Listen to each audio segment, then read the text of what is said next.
Morning. So I'm here on this another foggy, misty morning, which I didn't plan, in case you've seen my Ghosts in the Mist 2, but totally didn't plan it. I don't think it was in the forecast to be this foggy this morning, which is, I don't know, kind of odd because Tuesday here was warm, but yesterday was not. Today is Thursday, and I just don't know why we have all this fog and mist, but it'll be burned off fairly soon. Anyways, I'm sitting here and I'm having a little discussion with Mr. Meade, and you know, one of the questions I asked him, one of the questions a lot of folks might want to have asked these people is, so was it worth it? You know, of course, most Southerners, Southern generals would probably say no, it wasn't, and they probably might have had the same, you know, attitude in the beginning, except for the fire eaters, but the more measured folks probably would have said it was a mistake from the start. The Unionists, of course, would probably have a different view because they won. That should go without saying. But one point that I wanted to make to Mr. Meade was, hey, you know what? The country's broke again. Despite what the Treasury statements might say on paper, we're broke again. We've been broke more or less since a little bit after, well, it depends on how you look at it. You know, we could go back to the 2007, 2008. Some people think of it as 2010 financial crisis, when things crashed because of the derivatives market, which traces back, by the way, I'm going to try to run through this quickly, which traces back to the 1999, oh dear, Financial Services Modernization Act. I'm butchering that a little bit, but it was a major banking act signed by Clinton, major banking reform that was more or less came to be because a couple people, namely Larry Summers and the chair of the Federal Reserve, ALAN Greenspan, put a gun to Clinton's head. You know, Clinton was a wheeler and a dealer anyways, but as far as whose idea was it, it was the idea of people like Larry Summers and people like Larry Greenspan. So that was the beginning of the end for us this time around. But I want to point out a couple other things to Mr. Meade up here. First of all, when the Civil War started, the country was just about broke. Wasn't the case when the country was founded, but you know, war kept happening. So how did we pay for wars before? Well, we borrowed from private, I guess you'd say, investors, people with a lot of capital, banks mostly, and a little bit from foreign governments. That was the case during the Revolution, and of course we had a considerable debt after the Revolution, but nothing compared to the debt incurred after the Civil War. And that's a point very much worth folks thinking about, because you have to think of things kind of in terms of cause and effect, chicken and the egg, and what was the real reason. Some people would say, well, you know, and I mentioned taxes and stuff like that as being products of the Civil War, and some people would be like, well, that was a natural, you know, natural product of having a war like this. Well, okay, but if that were true, the justification would be that, well, you know, we're going to impose these taxes, hopefully not, you know, in a very broad sense, which it ended up being, and we're going to just impose certain taxes, and then once the debt is paid off, what should happen? Those taxes theoretically shouldn't be anymore, but they stuck around with us, didn't they? And we got a whole lot of other taxes since, a bunch of taxes since then. When the war started, I'm trying to think of the numbers and the debt here. It went astronomically. The beginning of the war, there wasn't much in the deposits at all.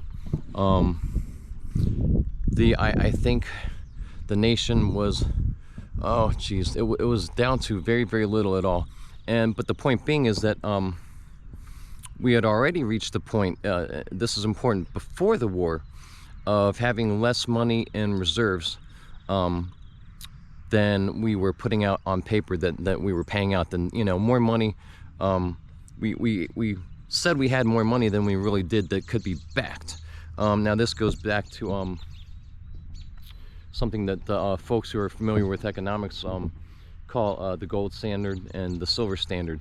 And we went off the gold standard, boom, just like that. And as everybody knows, then we started printing money. So now again, these could be thought as of rationales as to how to pay for the war, but you know, printing money doesn't pay for anything, does it? Especially when it's no longer backed by anything, which has been the way ever since, and very, very largely came to be more and more true as the years went on, and more banking legislation and banking reform and legislations were enacted. Now we sit here at a time when we're about to go totally off the rails, and things are about to be completely digital, i.e. we are not even going to have paper money. We're not even going to have greenbacks. But, you know, so first we were asked to take the government at its word that the greenbacks would actually be worth something instead of just, you know, stuff printed out of thin air. But, you know, there were still, you know, there was still a sense of a promise, or, you know, hence the term promissory note.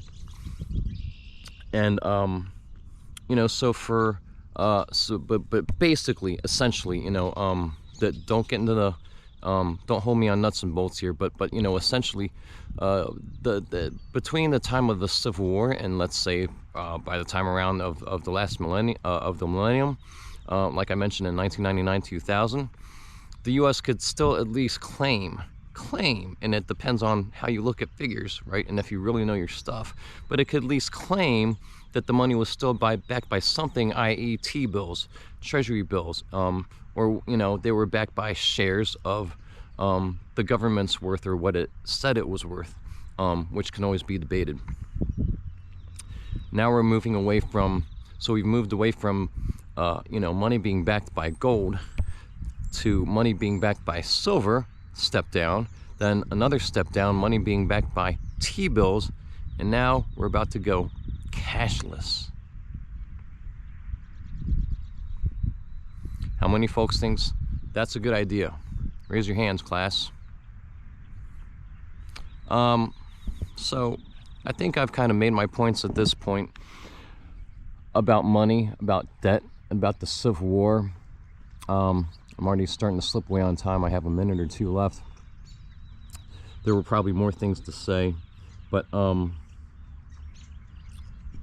these things are always about money. These things are, as I mentioned, always about poor young men, by and large. You know, there were some college professors and la-da-da-da-da, but, you know, they were commanding the war.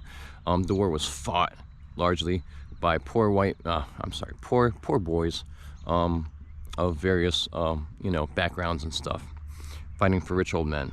Now, those rich old men may have been our government at the time. They may have been international bankers, which has usually been the case, even going back to the Civil War.